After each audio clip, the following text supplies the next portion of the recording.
Welcome back to the Living for His Glory podcast. I'm super excited to be back here with you today. Today is going to be a special day. Today I'm running solo, so it's going to be a shorter episode, but it's just going to be me, no guest this week. But an amazing story, an amazing message, one that I'm really excited and passionate about. If you're around me, this is something that you're going to hear me talk about a lot.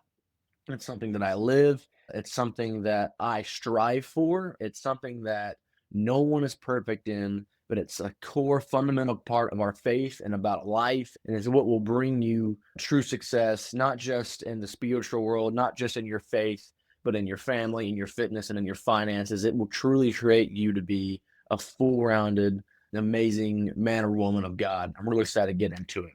We are in a pandemic. And I'm not talking about the pandemic that we were in 5 years ago. This is a pandemic that's been going on for years, and it only seems to be growing. It only seems to be getting stronger.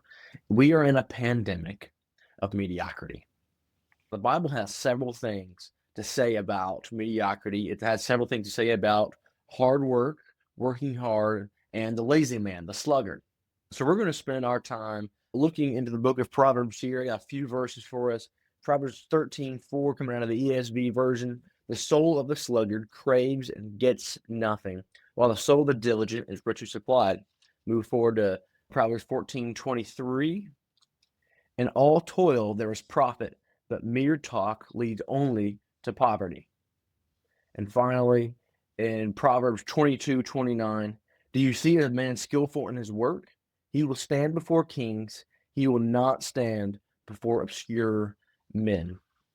There's a common theme here. It's talking about the sluggard. When I think of sluggard, I think of the word lazy. What it means in Hebrew, it means to lean idly. It means to delay.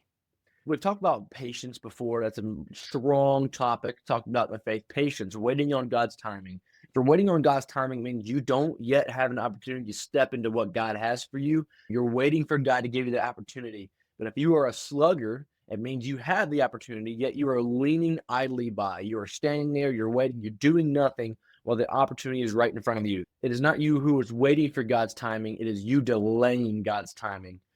So this sluggard, he wants and he gets nothing, but the diligent is somebody who it says is richly supplied. And I love how it said the soul of the diligent is richly supplied. So it's not just this is not prosperity gospel. It's not just saying, hey, if you work hard, if you're diligent, you're going to have a lot of money. This may be the case. God may bless you in those finances, but more importantly, God cares more about your soul than he does about you having anything on this earth, and he does about you having anything of any massive substance of any. He doesn't care about your earthly status. He doesn't care how much money you have. He doesn't care about all these different things. What he cares about is the state of your soul.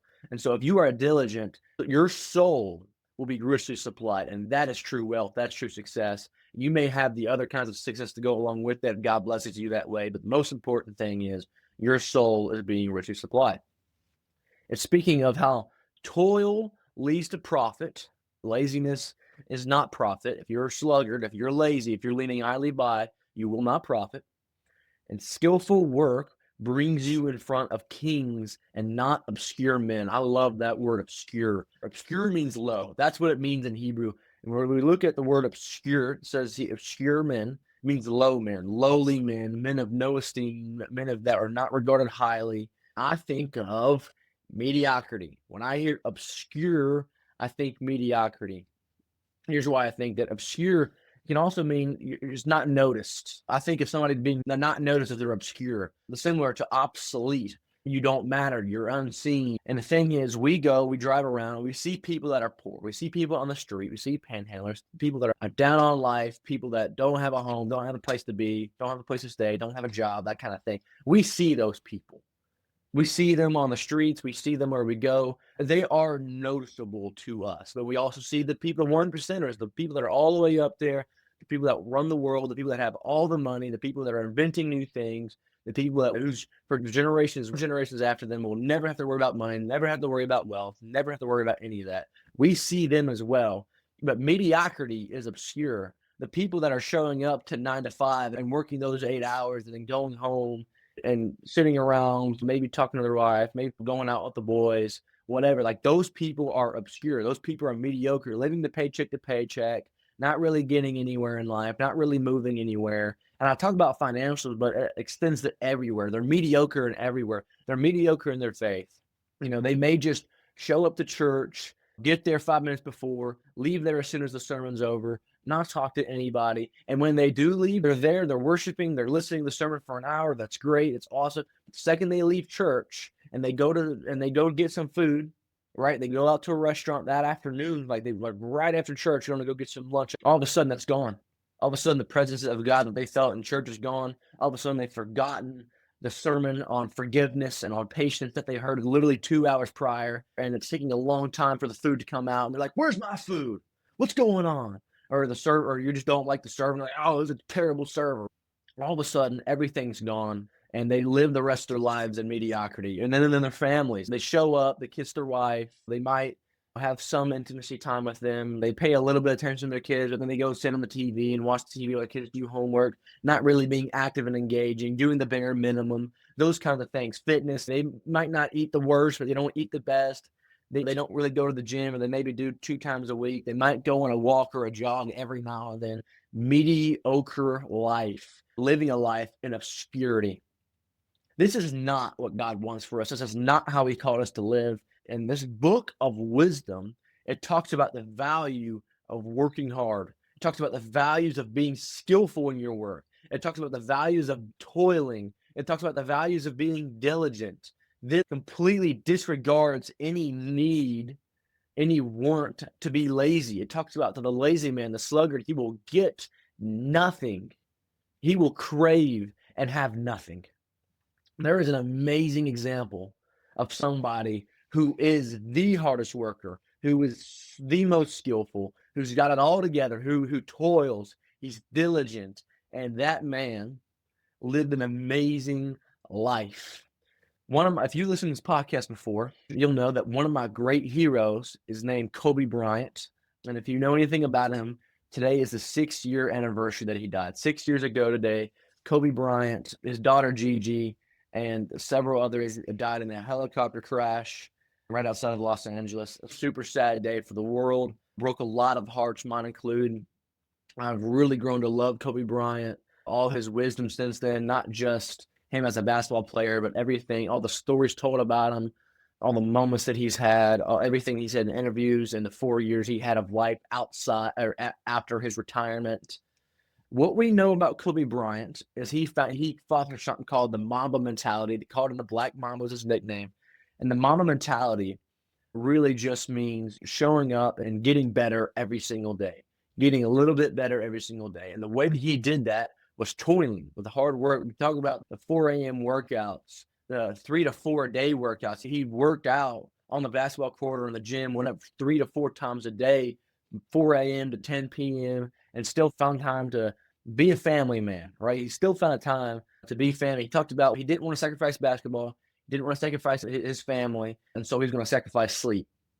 So he sacrificed sleep, an essential part of being a human being and functioning well, to go be great in his arena, and not just in his arena, but his other arena of being a father, of being a husband, of just being an amazing person that has inspired so many people today. Kobe Bryant epitomized what we see right here in the book of Proverbs. He epitomizes this biblical concept of hard work, of putting your all in and just going for it.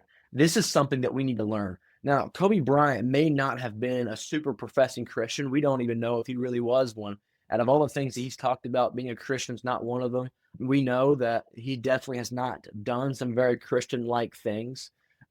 But what we do know is that he lived out some biblical principles that we all need to get a lot better at, myself included, yourself included, your brothers included, your sisters included, your father. Everybody can do a little bit better about this in some area of their lives. I'll talk about the 4 pillars, the 4 areas of life: faith, family, fitness, and finance. There's some way, no matter how hard you try, there's some way you can show up better. There's some way that you're neglecting one of those pillars, one of those traits, one of those areas of life that you need to get better in. You can work as hard as you can at faith, which is the best thing. That's the top one.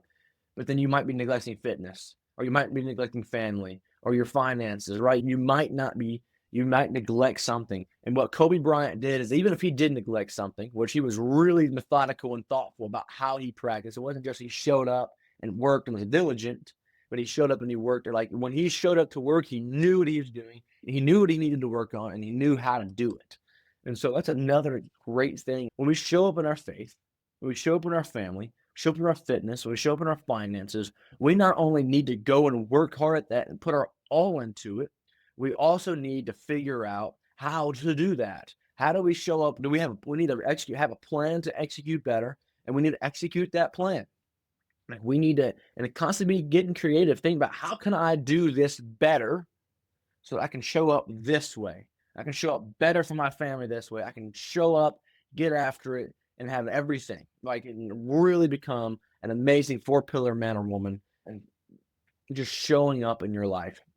We see with if Kobe Bryant was the epitome of that hard work, of the diligent, of the toiling, of the skillful, because they even said in his arena, in the basketball arena, it's even been said that this man, not greater, but a little bit more skillful maybe than even Michael Jordan, who is regarded as the GOAT by many people.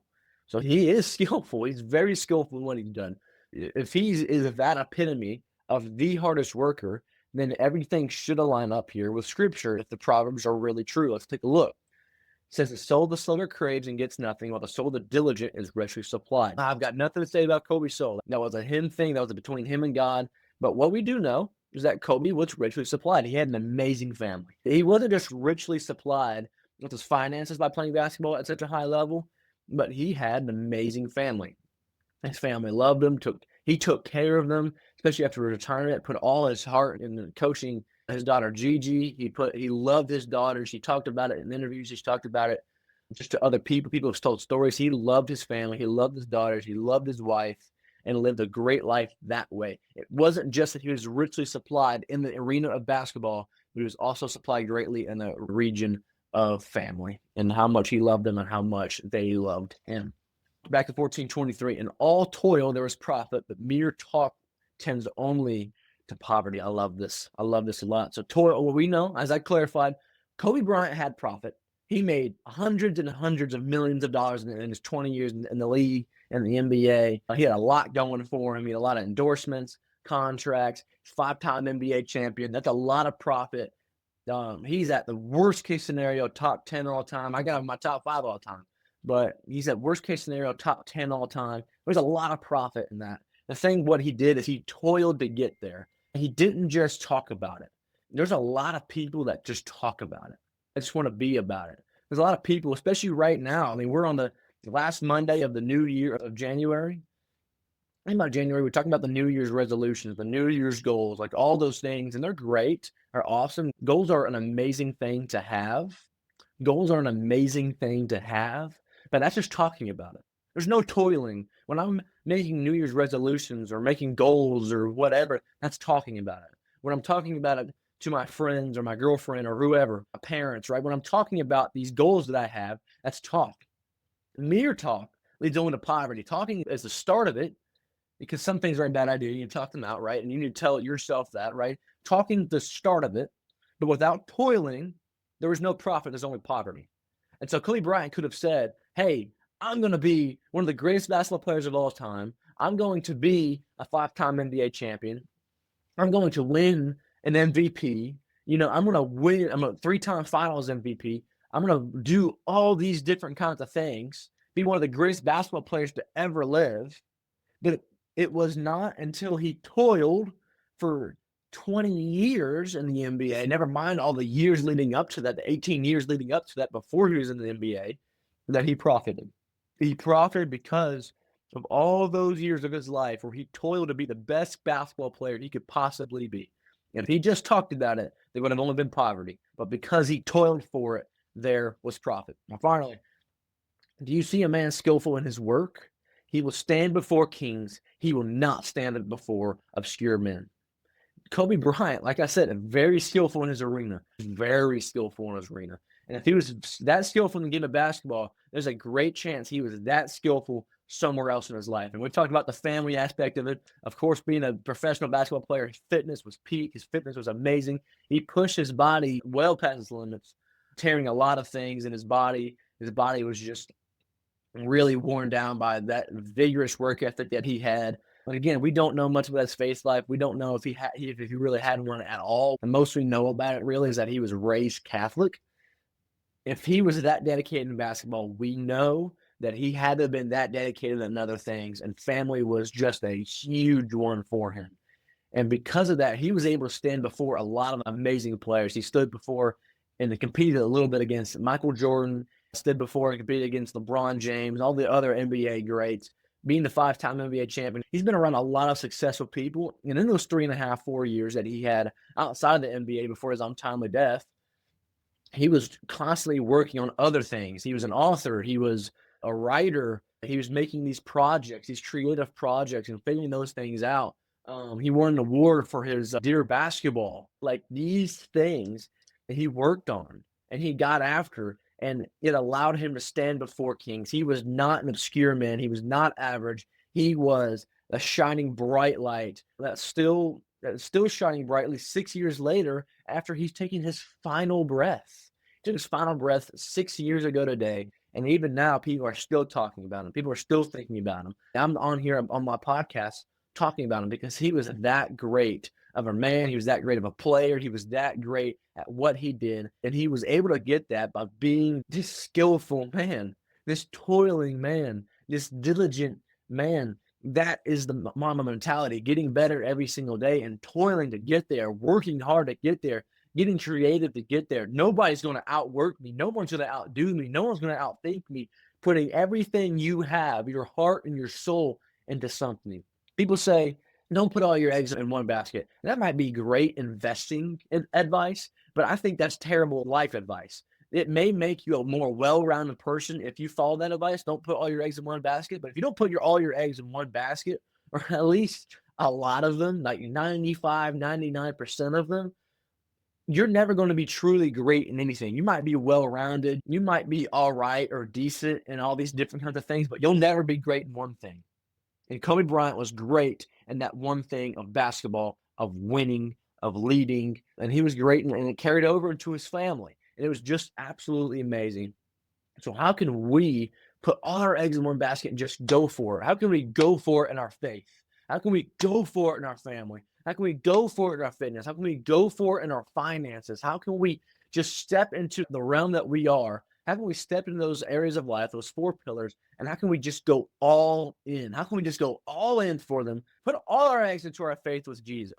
Put all our eggs into a relationship with Christ. Let's put all our eggs into our spouses, our girlfriends, or our boyfriends.